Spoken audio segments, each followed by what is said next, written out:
महाभारत निस्संदेह भारतवर्ष की सबसे बड़ी त्रासदी है। इस महायुद्ध के लिए कई घटनाएं जिम्मेदार थीं। इनमें से एक द्रौपदी का चीरहरण था। महाभारत में द्युत क्रीड़ा के समय युधिष्ठिर ने द्रौपदी को दांव पर लगाया और दुर्योधन की ओर से मामा शकुनी ने वो दांव जीत लिया और पांडव उस द्युत क्रीड़ा में द्रौपदी को हार गए। दुर्योधन के आदेश पर दुशासन द्रौपदी को बालों से पकड़कर घसीटते हुए हस्तिनापुर की कुरु राजसभा में लाया। दुर्योधन ने दुशासन से कहा कि हे दुशासन, द्रौपदी को मैंने जुए में जीत लिया है, इसलिए अब ये हमारी दासी है। इसे घसीटते हुए लाओ और मेरी जांघ पर बैठा दो। जब भरी कुरु राजसभा में द्रौपदी का अपमान हो रहा था, तब भीष्म पितामह, द्रोणाचार्य और विदुर जैसे न्यायकर्ता और महान लोग भी बैठे थे, लेकिन वो सिर्फ मुंह झुकाए और मौन थे। सभा में बैठे विकर्ण ने द्रौपदी के अपमान का विरोध किया, जिस पर अंगराज कर्ण ने कहा, हे कुरुवंश के पुत्र, देवताओं ने यह आदेश दिया है कि स्त्री का केवल एक ही पति होना चाहिए, लेकिन इस द्रौपदी के कई पति हैं, इसलिए यह निश्चित है कि यह एक वेश्या है।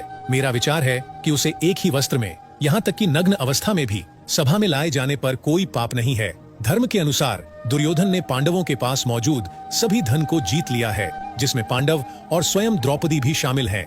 हे दुशासन, पांडवों और द्रौपदी के वस्त्र उतार लो। यह सुनकर दुर्योधन ने द्रौपदी के वस्त्र उतारकर उसे नग्न करने का आदेश दिया। अब द्रौपदी को इस बात का एहसास हो चला था कि संकट बड़ा है। तब द्रौपदी ने अपने सबसे प्रिय सखा भगवान श्री कृष्ण का नाम पुकारा और भगवान श्री कृष्ण ने द्रौपदी के चीर को बढ़ाकर उसके सतीत्व की रक्षा की। आखिरकार द्रौपदी के चीरहरण का प्रयास असफल रहा। अपमान और क्रोध की अग्नि में जलती द्रौपदी के श्राप से भयभीत कुरु राजसभा थर थर कांप उठी। राजमाता गांधारी के रुदन के समक्ष द्रौपदी का क्रोध कुछ धीमा पड़ा और वो सर झुकाए खड़े अपने 5 पतियों के साथ 12 वर्ष के वनवास के लिए निकल पड़ी। जाने से पूर्व उसने कायर कुरु राजकुमार दुर्योधन, दुशासन और सूतपुत्र कर्ण की ओर देखा। दुर्योधन और दुशासन के चेहरों पर विजयी मुस्कान थी, परंतु सूतपुत्र कर्ण का सर झुका हुआ था। वनवास का 1 माह गुजर चुका था, परंतु क्रोध और अपमान की ज्वाला में जलती द्रौपदी के अश्रु निरंतर बह रहे थे। पांडव भोजन की व्यवस्था करने के लिए कहीं दूर वन में निकल चुके थे। द्रौपदी भोजन बनाने के लिए पानी की गागर लिए संकरी पग डंडी पर चलते हुए चौड़े मार्ग पर निकल आई।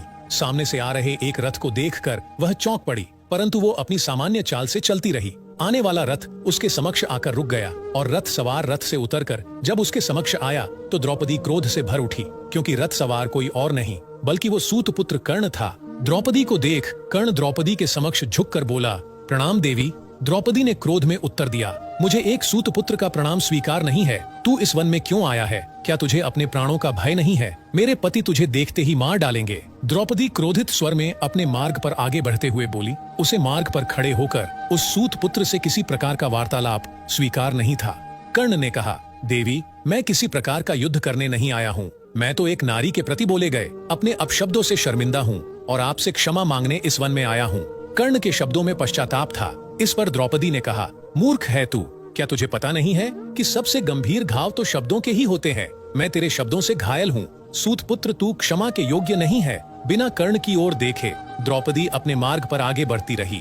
कर्ण विकल स्वर में बोला, देवी, मैं पश्चाताप की अग्नि में जल रहा हूँ। जिस जिह्वा ने आपको अपशब्द कहे हैं उसे काटकर आपके चरणों में रख देना चाहता हूँ। द्रौपदी बोली, मुझे वेश्या कहने वाले पापी, मुझे तेरी जिह्वा की आवश्यकता नहीं है, मुझे तो तेरे प्राणों की आवश्यकता है। काट अपना शीश और रख दे इस मार्ग पर, ताकि मैं उसे ठोकर मारकर इस मार्ग से परे कर सकूं। तुझ सूतपुत्र का रक्त और शीश इस मार्ग को अपवित्र ही करेगा। कर्ण शांत शब्दों में बोला, हे पांचाली, आपका कथन सत्य है। मेरे द्वारा किए गए अपराध का एकमात्र दंड मृत्युदंड ही है, परंतु मैं अपने प्राण युवराज दुर्योधन को अर्पित कर चुका हूँ, इसलिए अब इन प्राणों पर मेरा कोई अधिकार नहीं है। अन्यथा अब तक मेरा कटा शीश इस धरा पर पड़ा होता। द्रौपदी बोली, सूतपुत्र कर्ण, तू कुलीन लोगों में रहकर उनके कायरतापूर्ण शब्द किंतु परंतु अन्यथा भी बोलना सीख गया है। ये क्षमा मांगने का स्वांग अब बंद कर और यहीं ठहर जा। मैं तुझे क्षमा नहीं करूंगी। यदि युद्ध हुआ तो मेरा पति अर्जुन तेरा शीश काटकर इस धरा पर गिरा देगा, और यदि युद्ध नहीं हुआ तो तेरा तो मैं जानती नहीं, लेकिन एक दिन मैं क्रोध और अपमान में जलकर मर जाऊंगी। द्रौपदी क्रोधित स्वर में बोली और मार्ग में हतप्रद कर्ण को खड़ा छोड़कर अपने मार्ग पर आगे बढ़ गई। तो दोस्तों, ये था महाभारत युद्ध से पहले कर्ण और द्रौपदी के बीच आखिरी संवाद। उम्मीद करता हूँ आपको ये संवाद पसंद आया होगा।